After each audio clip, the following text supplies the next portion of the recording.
Passion વીકની અંદર સૌથી વધારે વક્તા તરીકે જનાર વ્યક્તિઓ હોય તો એલિમમાંથી હોય છે. અને એટલા માટે હું સુવાર્તા મિશન સુવાર્તા સમિતિને, લે પ્રવૃત્તિ સમિતિને અને દરેક સમિતિને આ સમયે અભિનંદન પાઠવું છું.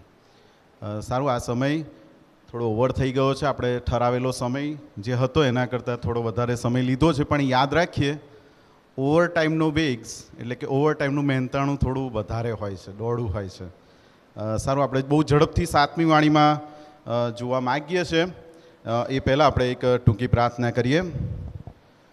પ્રભુ, અમે તમારો આભાર માનીએ છીએ કે બપોરના સમયે અમે એ જ બીનાઓને, એ જ વાક્યોને અત્યારે યાદ કરી રહ્યા છે જે તમારા મુખ દ્વારા ઉચ્ચારાયા, અને પ્રભુજી એ દ્વારા અસંખ્ય લોકોનું તારણ થયું. પ્રભુજી, અમે પણ એ જ વધસ્તંભને આજે પ્રગટ કરવા માગીએ છીએ. અમારા દરેકની તમે સહાયને મદદ કરો. પ્રભુ ઈસુના નામથી માગીએ છીએ. સાંભળોને માન્ય કરો બાપ. આમીન. આ જે દાખલો છે એ ઘણી બધી વખત તમે સાંભળ્યો છે, પણ તેમ છતાં પણ હું ફરીથી તેને દોહરાવવા માગું છું કે એક વિમાન એ મુસાફરી કરી રહ્યું હતું, અને ફ્લાઇટની મુસાફરી આપ સર્વે જેઓએ કરી છે તેઓને ખબર છે કે અસમાન તાપમાન થાય ત્યારે ટર્બ્યુલન્સની ઇફેક્ટ ઊભી થાય, અને એ ટર્બ્યુલન્સ જ્યારે થાય ત્યારે આખું વિમાન એ હચમચી ઉઠે છે. અને આવું જ એક વિમાન એ ટર્બ્યુલન્સમાં ફસાઈ જાય છે, અને એ બહુ ઝડપથી પોતાની ઊંચાઈ ગુમાવી રહ્યું હતું.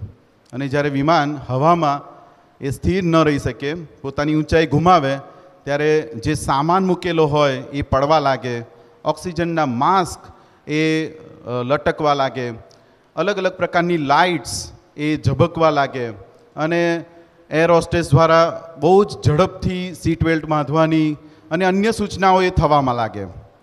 અને ફ્લાઇટની અંદરનું જે વાતાવરણ છે એ ઘણું ભયભીત બની જાય, કારણ કે જે વ્યક્તિઓ એની અંદર બેઠા છે એમને પોતાની નજરો સમક્ષ એ નાશ અથવા તો પોતાનું મૃત્યુ એ દેખાવા લાગે છે. અને કેટલીક વ્યક્તિઓ જેઓ આસ્તિક હોય તેઓ પ્રાર્થના કરવા લાગે, જેઓ પૃથ્વી પરની બાબતોને પ્રેમ કરે છે તેઓ કદાચને પોતાના સ્વજનોને ટેક્સ્ટ મેસેજ કરવા લાગે. કોઈ પોતાના ધન કે સંપત્તિને પ્રેમ કરતો હોય, કદાચને કાગળિયામાં એવું કશુંક લખી દે કે મારા પછી આ આને મળે. પણ આ બધા વાતાવરણની મધ્યે એક બાળકી બહુ સ્થિર અને શાંત બેઠેલી છે, અને આ ટર્બ્યુલન્સ ચાલુ જ છે. અને એની પાસે બેઠેલી બહેન એને પૂછે છે કે આટલી પરિસ્થિતિ ગંભીર બની ગઈ છે, આટલું જબરજસ્ત ટર્બ્યુલન્સ થાય છે, તું કેવી રીતે શાંત રહી શકી છું? અને એ દીકરીએ જવાબ આપ્યો કે હું શાંત એટલા માટે છું કારણ કે આ જે ફ્લાઇટ અત્યારે જે ઉડાડી રહ્યા છે એ જે પાયલટ છે એ મારા પિતા છે, અને આ વિમાનનું જે ચાલક છે અથવા તો એનું જે સુકાન છે એ મારા પિતાના હાથમાં છે, અને મારા પિતાના હાથોમાં હું સુરક્ષિત છું. હું સુરક્ષિત છું, માટે તમે બધા પણ સુરક્ષિત છો. મને પૂર્ણ વિશ્વાસ છે કે મારા પિતા મને કશું નહીં થવા દે. આપણે બધાએ પિતાના આ સુરક્ષિત હાથોને અનુભવ્યા છે. આપણા દૈહિક પિતા ઘણી બધી મર્યાદાઓ સાથે આપણી સાથે હોય છે. તેમ છતાં પણ જો તમે નાના બાળકને પૂછશો તો એના માટે સુપરમેન, બેટમેન, સ્પાઈડરમેન બધું એના પિતા જ હોય છે. અને પિતાના એ સુરક્ષિત હાથો વિશે આજે આપણે એ સ્વર્ગીય પિતાના સુરક્ષિત હાથો વિશે આજે જોઈએ તો લુકની લખેલી સુવાર્તા તેનો 23મો અધ્યાય ને 46મી કલમની અંદર લખ્યું છે, ઓ બાપ, હું મારો આત્મા તારા હાથમાં સોંપું છું. અને આ પ્રભુની 7મી વાણી છે. ગ્રીક અરામી ભાષાની અંદર આ બોલાયા હતા, અને હું જોતો હતો તો 48 શબ્દોથી આ 7 વાણીઓ બને છે. અને પ્રભુએ વચનમાં કહ્યું છે કે માણસ એકલો રોટલીથી નહીં પણ હરેક શબ્દ જે દેવના મુખમાંથી નીકળે છે તેનાથી જીવશે. તો આ 48 શબ્દો એ કોઈક ને કોઈક રીતે એ બચાવ આપી રહ્યા છે, તારણ આપી રહ્યા છે, જીવન આપી રહ્યા છે. અને મારી અગાઉ જે અદ્ભુત વક્તાઓ મેં જોયા, ખરેખર એલિમની મહેનતને, એલિમના આગેવાનોને ફરીને ફરી ધન્યવાદ આપવાનું મન થાય કે તેઓએ જે પુષ્કળ મહેનત કરીને આ જુવાનોને તૈયાર કર્યા. અને અહીંયા પણ જે આ શબ્દો વિશે આપણે જોવા માંગીએ છીએ ને જે છેલ્લી વાણીની અંદર જેને આપણે 7મી વાણી કહીએ છીએ, એ 7મી વાણી એ સંપૂર્ણતાની નિશાની છે. 6ઠ્ઠી વાણીમાં બોલવામાં આવ્યું છે કે સંપૂર્ણ થયું, પણ એ સંપૂર્ણતા એ 7મી વાણીની અંદર એ પૂર્ણાહુતિની અર્થે એ પૂર્ણ ત્યાં પ્રગટ થયેલું છે. એ બતાવે છે કે જે કાર્ય એ શરૂ કરવામાં આવ્યું હતું એ પૂર્ણ થયું નથી, પણ સફળતાપૂર્વક એ પૂર્ણ થયું છે. કોઈ પણ કામ આપણે શરૂ કરીએ અને એને પૂરું કરી દઈએ, પણ એને સફળતા સાથે પૂરું કરીએ, વિજય સાથે પૂરું કરીએ, ફળ સાથે પૂરું કરીએ, કંઈ જ બાકી નહીં. આ વાણી આપણને બતાવે છે કે પ્રભુ ઈસુ જે ટાસ્ક સાથે આ પૃથ્વી પર આવ્યા હતા, એ ટાસ્ક અહીંયા સંપૂર્ણ રીતે એ પૂર્ણ થયો છે. પ્રભુ ઈસુના માનવ દેહમાં આવવા પાછળનો જે હેતુ હતો, એ હેતુ આ બલિદાન દ્વારા એ પૂર્ણ થઈ રહ્યો છે. અને જે નવા કરારની સ્થાપના જે આપણા માટે કરવામાં આવી છે, એ સ્થાપન એ આપણા માટે થઈ ચૂક્યું છે. શૈતાને ઉત્પત્તિથી લઈને મનુષ્ય પુત્રને આ ઊભા અને આડા લાકડાના બલિદાનથી દૂર રાખવા અથાગ પ્રયત્નો કર્યા, અસંખ્ય પ્રયત્નો કર્યા, પરીક્ષણો કર્યા, પણ તેમ છતાં પણ અહીંયા આપણે શૈતાનને હારેલો, થાકેલો, નિષ્ફળ ગયેલો એ જોઈએ છે. અને પ્રભુ ઈસુનું આ બલિદાન, આને આપણે મૃત્યુ નથી કહેતા, આને આપણે બલિદાન કહીએ છીએ, કારણ કે આ બલિદાન એ સમગ્ર માનવજાતને માટે, ફક્ત એ પેઢીના લોકોને માટે નહીં, આવનારી દરેક પેઢીના લોકોને માટે એ ઉદ્ધાર અને તારણનું કારણ બને છે. 7મી વાણી, અને બાઇબલમાં 7 શબ્દ અથવા તો 7ની સંખ્યા એ પૂર્ણતા એ દર્શાવે છે. ઉત્પત્તિની અંદર પણ આપણે જોઈએ છીએ કે 6 દિવસની સૃષ્ટિ સર્જન પછી 7મા દિવસે એ આરામ રાખવામાં આવ્યો, એટલે કે કાર્ય પૂર્ણ થયું, અને 7મા દિવસને પવિત્ર સાબ્બાત તરીકે એનું સ્થાપન કરવામાં આવ્યું. એ જ રીતે આપણે જોઈએ છે તો માફીની પરાકાષ્ઠા, જ્યારે પિતર પ્રશ્ન કરે છે કે મારે કોઈ ભાઈ એક બીજા ભાઈને કેટલી વાર માફ કરવો, ત્યારે પ્રભુ એમ કહે છે કે હું 7 વાર નથી કહેતો, પણ 70 ગણી એ 7 વાર કહું છું. અને એ જ રીતે જૂના કરારમાં યરીખોનો કોટ, જે બાહ્ય રીતે જો જોવા જઈએ તો એટલો મજબૂત, એટલો વિશાળ છે કે જેની એ કોટની ઉપર લોકોના ઘર બાંધેલા છે, એને તોડવો એ અશક્ય બાબત હતી. પણ ત્યાં લખેલું છે કે 6 દિવસની 1 વારની પ્રદક્ષિણા અને 7મા દિવસની 7 વારની પ્રદક્ષિણા અને એક મોટો હકારો કે જે માનવ બળથી શક્ય નહોતું, એ 7મા દિવસે 7 પ્રદક્ષિણા દ્વારા પૂર્ણ થાય છે. ને એ કોટ એ તૂટી જાય છે અને યરીખોને ઇસરાયેલ પુત્રોને સોંપી દેવામાં આવે છે. આવા તો કેટલાય દાખલાઓ એ 7 અંક માટે આપેલા છે. પ્રકટીકરણની અંદર પણ 7 મંડળીઓ, 7 દિવ્યો, 7 તારા, 7 મુદ્રા, 7 રણશિંગડા અને 7 આશીર્વાદોની એ વાત કરવામાં આવી છે. અને એટલા માટે પ્રભુ ઈસુની આ 7મી વાણી એ આ આગળની બધી 6 વાણીને એ મોર મારવાનું એ કામ કરે છે. 7 વાણીઓ જો આપણે જોઈ છે જ અત્યારે, પણ 7 વાણીઓ જો ઝીણવટપૂર્વક આપણે જોઈએ તો અલગ અલગ રીતે સંબોધન કરે છે. એમાંની પહેલી અને આ છેલ્લી વાણી, આ 7 વાણીઓની ખાસિયત અથવા તો ખૂબી અથવા તો યુનિકનેસ એ છે કે પહેલી વાણી પણ પિતાથી શરૂ થઈ અને 7મી વાણી પણ પિતાથી પૂર્ણ થાય છે. પણ વચ્ચે એક 4થી વાણી પણ આવે છે, જે એન્જલ બેને બહુ અદ્ભુત રીતે આપણને આજે સમજાવી. એ 4થી વાણીની અંદર એ ત્રિએક ઈશ્વર એક થોડા સમય માટે, એક ક્ષણિક સમય માટે એ વિખૂટા પડે છે. એ બાબત આપણે એન્જલ બેનના દ્વારા બહુ સારી રીતે સમજી શક્યા. કારણ કે પાપનો મુસારો એ મરણ છે. ઈશ્વર પિતા સાથેનો સંબંધ અથવા તો એ જોડાણપણું એ મૃત્યુને ઈસુની સમક્ષમાં અથવા તો એમની નજીકતામાં આવવા દે નહીં. અને એટલા માટે એ થોડા સમય માટેનું જે જોડાણ છે એ ભંગિત થાય છે. પણ એ જોડાણ ફરીથી આ 7મી વાણી દ્વારા એ ત્યાં એ ફરીથી સ્થાપિત એ થાય છે. અને આપણી કોઈ પણ બાબત હોય, સૌથી મહત્વનું અથવા તો સૌથી કિંમતી એ શું હોઈ શકે? હું સ્વામી વિવેકાનંદના એક પુસ્તકનો અભ્યાસ કરતો હતો અને એક ગરીબ વ્યક્તિ એવું કહે છે મારી પાસે કશું નથી. અને સ્વામી વિવેકાનંદ એમને બહુ બધું બતાવે છે કે જો તારી આંખ આટલા લાખની છે, જો તારું હૃદય આટલા લાખનું છે, આ તારી 2 કિડની આટલા લાખની થઈ, અને એનું ટોટલ માર્યું તો ઘણું બધું 15 કરોડ ઉપર પહોંચ્યું. વિજ્ઞાન આ કરી શકવાનું તો નથી, પણ જો વિજ્ઞાન એવું કરતું થાય કે કોઈનો પ્રાણ લઈને બીજાની અંદર એ પ્રાણ મૂકી શકતું હોત, તો કલ્પના કરો 2 કિડનીની કિંમત કેટલી બધી હોય, તો પ્રાણની કિંમત કેટલી બધી હોય.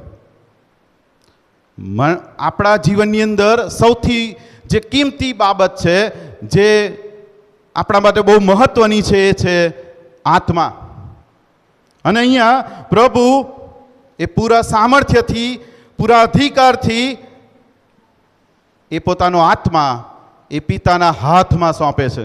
જે આત્મા હરણ કરવાને માટે, છીનવવાને માટે શૈતાને અથાગ પ્રયત્નો કર્યા, પણ અહીંયા આપણે આ 7મી વાણીમાં જોઈ રહ્યા છીએ કે ઈસુ પૂર્ણ અધિકારથી પોતાના આત્માને એ ઈશ્વર પિતાના હાથમાં સોંપે છે. 7મી વાણીની અંદર કેટલીક બાબતો એવી છે કે જે આપણે બહુ સમજવી પડે. એના 3 ભાગ છે, અને એમાંનો એક ભાગ એ છે કે મોટેથી બૂમ પાડીને કહ્યું. હવે વધસ્તંભની જે સજા છે એના વિશે હું અભ્યાસ કરતો હતો, અને એની અંદર રેવરન્ડ ડૉક્ટર જયાનંદ ચૌહાણ સાહેબનું પુસ્તક ઘણું ઉપયોગી થાય છે. એની અંદર એમણે આ વધસ્તંભની સજા અને એની અંદર જે પડતું શારીરિક બળ એનું અદ્ભુત વર્ણન કર્યું છે, એની અદ્ભુત સમજૂતી આપી છે. મેડિકલ ટર્મ્સની અંદર એની અદ્ભુત સમજૂતી આપી છે. અને જે છેલ્લા સમયની, જે છેલ્લા કલાકની આપણે વાત કરી રહ્યા છીએ, એ સ્થિતિમાં મોટા ભાગના વધસ્તંભ સજા પામેલા લોકો એ બેભાન જેવી અવસ્થામાં હોય. આવા સમયે પ્રભુ કેવી રીતે એ બૂમ પાડી શકે? પણ એનો એક પ્રશ્નનો એ જવાબ આપણને અહીંયા મળે છે કે પ્રભુ ઈસુને માર્યા કોણે? ગીતશાસ્ત્ર 31 અને 5ની અંદર પણ લખવામાં આવ્યું છે કે હું તારા હાથમાં મારો આત્મા સોંપું છું. અને હિબ્રુ ભાષામાં સોંપું છું શબ્દનો અર્થ, જે હિબ્રુ ભાષાનો શબ્દ છે બાકાત. બાકાત એટલે પ્રતિબદ્ધ હોવું. અને ગ્રીક ભાષામાં સોંપું છું માટેનો શબ્દ છે પેરાટેથીમી. પેરાટેથીમી એટલે કોઈકને કંઈક બાબત સુરક્ષિત રાખવા માટે સોંપવું. પ્રભુ ઈસુ પોતાના 3.5 વર્ષના એ સેવા કાર્ય બોધ દરમિયાન પિતા સાથેના પોતાના જોડાણને અલગ અલગ રીતે પ્રગટ કરે છે. અને એ જોડાણના કારણે યહૂદીઓ તેમનો મારવાનો એ લાગ શોધતા હતા. આપણે જાણીએ છીએ યોહાન 5 અને 18માં યહૂદીઓએ તેમને મારી નાખવાનો વિશેષ પ્રયત્ન કર્યો, અથવા તો એક રીતે યોજનાની એ શરૂઆત કરી દીધી. કારણ કે ત્યાં લખેલું છે, તેણે દેવને પોતાનો બાપ કહીને પોતાને દેવ સમાન કર્યો છે. આને એક ધર્મની અંદર જો જોઈએ તો એને ઈશ નિંદા કહેવામાં આવે છે.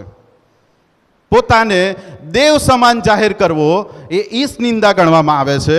અને એટલા માટે આ કલમની અંદર, આ કલમની શરૂઆતમાં એવું કીધું છે, ઈસુએ મોટી બૂમ પાડીને કહ્યું. અને તેથી તેઓ આ વાત લોકોને જણાવવા માગે છે. કારણ કે જો આ મૃત્યુ એ યહૂદીઓના આરોપથી થયેલું હોત તો તેને હત્યા અથવા તો ઈશ નિંદા તરીકે ગણી શકાત. અથવા તો જો આ મૃત્યુને રોમન સજાથી થયેલું મૃત્યુ ગણીએ તો એને પ્રાણદંડ મળ્યો એમ કહી શકાત. પણ તારણ તો બલિદાનથી છે, અને એટલા માટે આ મૃત્યુ એ બલિદાન તરીકે ગણાયું. અને એટલા માટે પ્રભુ મોટેથી લોકોને જાહેર કરતા કહે છે કે હું મારો આત્મા એ તારા હાથમાં એ સોંપું છું. અને આ 7મી વાણીની સાથે સાથે એક બહુ મહત્વની બાબત બને છે. અને એ બાબત તો એ છે કે જે મંદિરનો પડદો હતો, કે જે પવિત્ર સ્થાનને પરમ પવિત્ર સ્થાનથી અલગ કરતો હતો એ પડદો નીચેથી ઉપર નહીં પણ ઉપરથી નીચે ફાટી ગયો. ઉપરથી એ નીચે એ ફાટી ગયો. આ પડદાની જે આખી યોજના જે મૂસાને આપવામાં આવી એ નિર્ગમન 26 અને 31ની અંદર એ ત્યાં દર્શાવેલી છે. આપણે આ દિવસોની અંદર ઘણી બધી વખત અથવા તો આ વર્ષોમાં ઘણી બધી વખત સાંભળ્યું છે કે પરમ પવિત્ર સ્થાનની અંદર વર્ષમાં એક જ વાર જઈ શકાતું હતું અને એ તો પ્રમુખ યાજક જ જાય. અને પ્રમુખ યાજક જો ન્યાયી ન ઠરે તો એનું શું પરિણામ આવતું હતું એ પણ આપણે જાણીએ છીએ. અને ચોક્કસ સમય જો પસાર થઈને બહાર ના આવે તો એને બાંધેલા દોરડા અથવા તો સાંકળ દ્વારા એને બહાર ખેંચી લેવામાં આવતો હતો. હિબ્રુ 4 અને 4ની અંદર એ પ્રમુખ યાજક વિશે એ કંઈક લખેલું છે. હિબ્રુ 4 અને 4ની અંદર એવું લખ્યું છે કે તો 4 અને 14ની અંદર તો આકાશમાં થઈને જે પાર ગયેલો છે એવો મોટો પ્રમુખ યાજક એટલે દેવનો પુત્ર ઈસુ આપણને છે, જે આકાશમાં થઈને જે પાર ગયો છે. અને એના કારણે એ આપણો હવેનો પ્રમુખ યાજક છે. હવે વારંવારના બલિદાનની જરૂર નથી, કારણ કે એ જીવતું રક્ત લઈને એ પ્રવેશ પામ્યો છે. એ બતાવે છે ચીરાયેલો પડદો કે પ્રભુ એ આત્મા સોંપ્યા પછી સંપૂર્ણ રીતે ન્યાય ઠરાય છે અને એ આપણા માટે અત્યારે એ મધ્યસ્થતા કરી રહ્યા છે. આ કેમ જરૂરી હતું? તો હિબ્રુઓના પત્ર 7મા અધ્યાયની તેની 26મી કલમની અંદર કહ્યું છે, વળી આપણને એવા પ્રમુખ યાજકની જરૂર હતી કે જે પવિત્ર, નિર્દોષ, નિષ્કલંક, પાપીઓથી અલગ અને જેને આકાશ કરતાં વધારે ઊંચે ચઢાવેલો છે. અને એવો પ્રમુખ યાજક એ આપણને હવે પ્રાપ્ત થયો છે. અને એ આ ચીરાયેલા પડદામાંથી પ્રવેશ પણ પામ્યો અને ત્રીજા દિવસે ઉત્થાન પામીને એ આપણી સમક્ષ પણ આવ્યો. અને આજે પણ એ આપણા માટે ઈશ્વર પિતા સમક્ષ એ મધ્યસ્થતા કરી રહ્યો છે. વાલાઓ, જીવનના અંતિમ શ્વાસ સુધી માનવ દેહમાં રહીને ઈસુ પોતાના પિતાને એ પ્રામાણિક રહ્યા, એ પિતાને આધીન રહ્યા, પિતાના સામર્થ્યવાન હાથોમાં રહ્યા. આ દિવસો એ વધસ્તંભને પ્રગટ કરવાના દિવસો છે. પાઉલ એના પત્રોમાં કહે છે, અમે વધસ્તંભે જડાયેલા ઈસુને પ્રગટ કરીએ છીએ. હું જ્યાં અત્યારે પેશન વીકમાં જઈ રહ્યો છું ત્યાં ઘણા બધા લોકોને એવો પ્રશ્ન થાય છે કે પેશન વીકનો જે સમય છે, કષ્ટમાં અઠવાડિયાનો જે સમય છે, એ દુઃખનો સમય છે. અને એટલા માટે ઘણા લોકો ત્યાં બહુ હાજરી આપતા નથી. અને ત્યાં ઉદાહરણ એવું કહેવામાં આવે છે કે આ ચર્ચ નાતાલના સમયમાં એ ભરચક થઈ જાય છે, નાનું પડે છે. પણ પાઉલ એ ગભાણે પોળેલા ઈસુને નહીં પણ વધસ્તંભે જડેલા ઈસુને પ્રગટ કરે છે, કારણ કે તે જ આપણા ઉદ્ધાર અને તારણનું કારણ છે. અને ત્યારે જ બીજો તિમોથી 4 અને 7 મુજબ આપણે કહી શકીશું, હું સારી લડાઈ લડ્યો છું, હું સારી લડાઈ લડ્યો છું અને મેં દોડ પૂરી કરી છે, મેં વિશ્વાસને સાચવ્યો છે. આપણો આત્મા એનું હરણ કરવાને માટે, પોતાની તરફ ખેંચી જવાને માટે શૈતાન પણ અથાગ પ્રયત્નો કરી રહ્યો છે. પણ જો આપણે આપણા વિશ્વાસને સાચવીએ છીએ, દેવના સામર્થ્યવાન હાથોમાં પોતાને સોંપાયેલા રાખીએ છીએ, તો આ વાક્ય આપણા માટે પણ આપણે બોલી શકીએ છીએ. કારણ કે માર્ક 8 અને 34ની અંદર પ્રભુ કહે છે કે જે પોતાનો નકાર કરશે